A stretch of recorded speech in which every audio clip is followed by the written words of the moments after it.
All right, YouTube, I wanted to show you the space where I'll be putting this ITLA structure. This is in the switching area of the 2-rail section of my layout. This wall here is about 4 feet long. And of course, the building will take up the majority of that. So it won't be a flat building. It'll be a low relief building with some dimension to it. And I think when it's all done, it's going to make quite a statement. At least I hope so. That's what I envision. I do have a preliminary plan with what I want the structure to look like. But as I'm building it, because the pieces are made to conform into whatever design that you'd like. I mean, there are endless configurations you can put it in. You know, my spontaneity and the way my brain works may take me away from the original plan, but I think for the most part I'm going to stick with it, and we'll see how it turns out. Okay, everyone, I do apologize. I got carried away.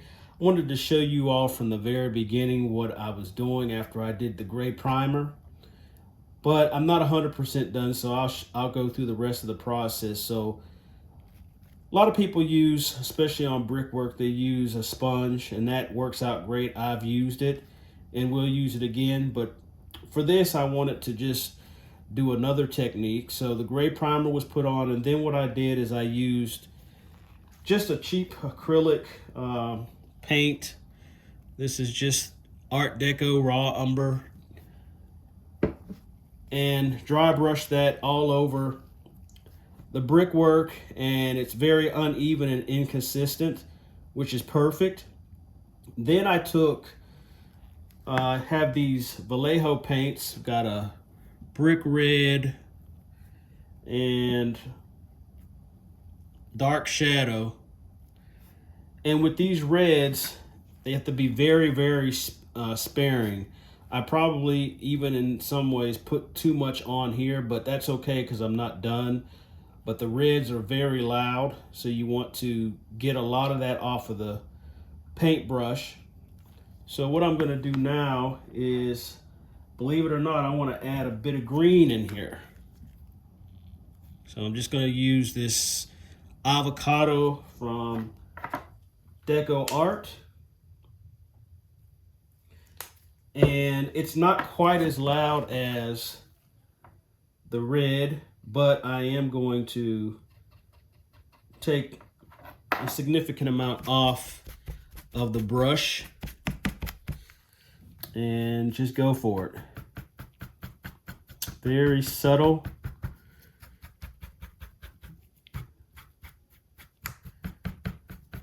And I'm going all over the brickwork with it.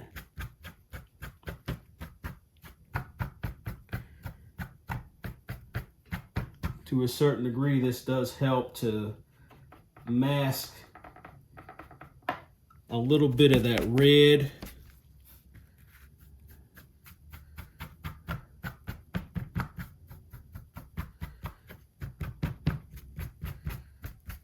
All about layers.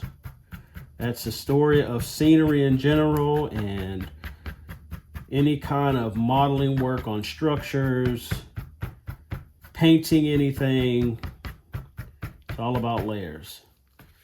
Okay, so that's on there. It's not quite as visible. It's very subtle, but I do notice that it's toning things down a little bit. That's where we're at so far with it. And lastly, what I'm going to do is I'm going to dry brush. Actually, I mixed some of that raw umber with a black acrylic to make it just a little bit darker.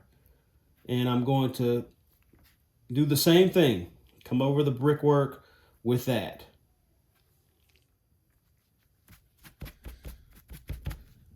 So I did come off, take some of that off the brush, the darker brown with the black mix in there. And as you can see, as soon as I start putting it on, it definitely changes the color over, but this is what I want.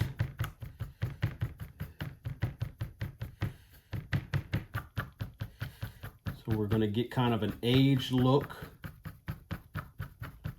And we want it to be inconsistent. As everyone knows, a building or anything out in the elements is not going to weather evenly. All kind of things determine that.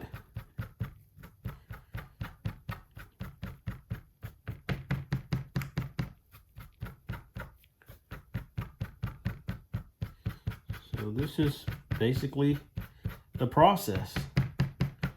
So I'm going to go ahead and finish. I got one more wall to do. I'm going to finish it up in this manner, and I will be back.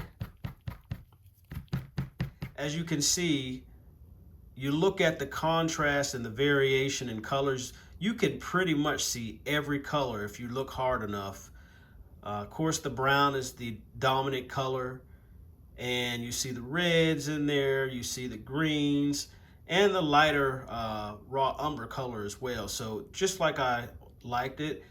And again, I chose this color because it is a contrast in the backdrop, which are fall tree colors. Plus, these dark brown buildings, brown brick buildings, are pretty consistent across the board in these industrial rail served areas. So I thought it would be fitting to put this color in there, and I think it's going to create the environment that I want for that particular area of the layout. So I'm going to go ahead and get set up for the next step, and I'll be right back. All right, so I'm back with one of the concrete blank walls is what I call them, but they do have foundations. So obviously the first floor of this building will have a foundation. So what I'm going to do is just color some of these individual blocks at the bottom here. I'm not going to color all of them, but a little bit goes a long way. And I'm going to use 3 colors, that raw umber color, and I'm going to use this color by Deco Art, Slate Gray, one of Jason Jensen's colors that he likes to use. And then also this Rock Gray by AK, which is kind of a grayish, I would say grayish tan color, but they're all families of this base color, of course. So just a little bit, I got a smaller brush, and I'm going to start with the Rock Gray. And what I found is you want to try to stay in the lines of the brick, but it doesn't have to be perfect because this is not the end step. So just pretty random, no pattern. Patterns are off limits.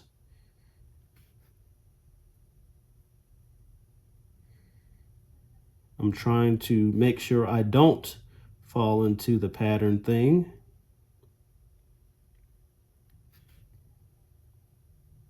Just like that.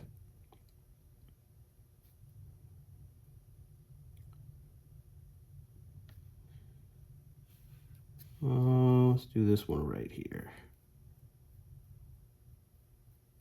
Just like that.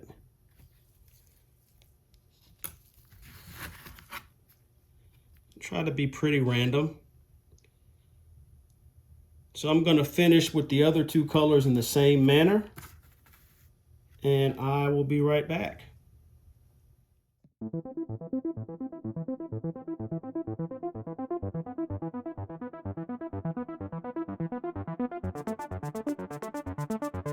All right, everyone, just like that, I've got those various colors painted into the foundation, and that went pretty quickly. Not meant to be perfect. Right now, as you can see, the colors look a little loud, but not to worry. That's going to be toned down a bit.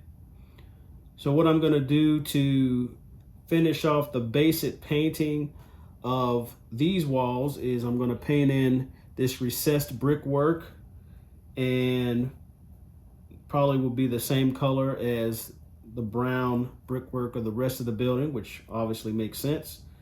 And we'll be back. All right, so here I am back with the cornices, pilasters, and wall capping.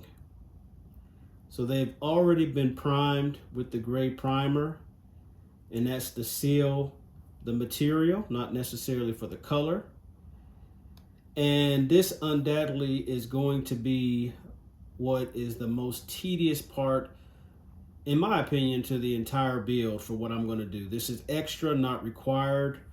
I probably could have painted all of this a cement color, the khaki, rattle can color,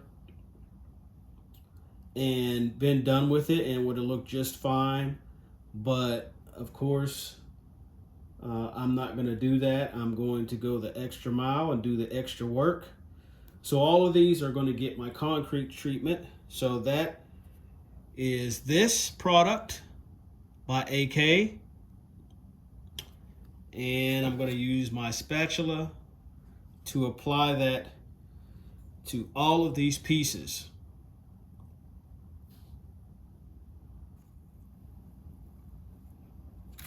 Okay, so all I'm going to do is just take a little bit of the product on the tip of the spatula, just like that.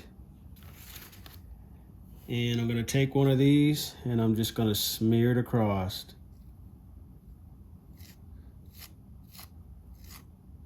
As I'm going, I'm going to clean up the edges, because of course this is going to fall all over the place. You just get enough on the tip, you might be lucky and be a little neater than I. Okay.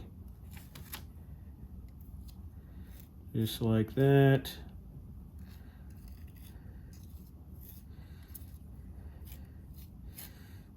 So I'm smearing it on. I want to get it on first.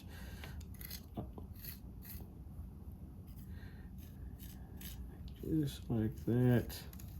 Just a little tip on the end. I don't want to add any more. So once I get it all on like that, then I can somewhat smooth it out, but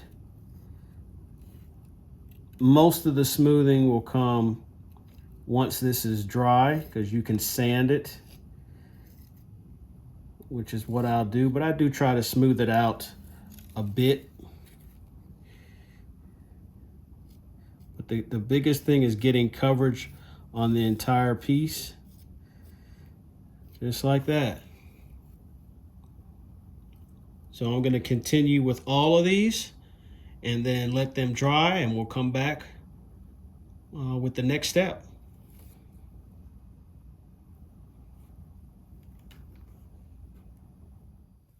All right, everyone, I'm back.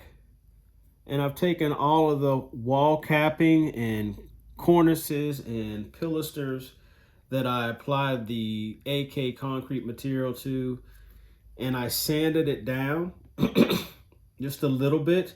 So originally I put enough on so that there is a thickness there that you can actually sand. I didn't want to go too much because I do want this to have kind of a worn look. So I didn't want to go too smooth. I don't know if you can see this and the texture that's created from it. So at this point, what I'm going to do is I'm going to start the aging process. And what I'm going to use is this material again from AK. It's called Wash for Interiors. And I'm just going to paint that directly on to the strips, the cornices and wall capping and pilasters, and show you what this looks like.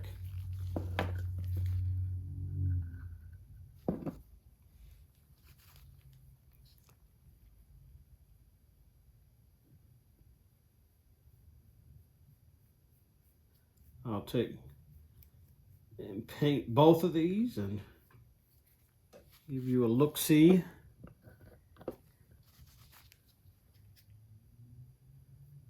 Directly on, it immediately transforms. Of course, it's got to dry, but you immediately get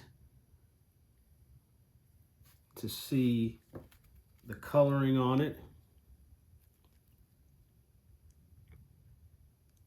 So it'll dry a little lighter than this, but this is what I usually do with this material when I do concrete and I want to age it.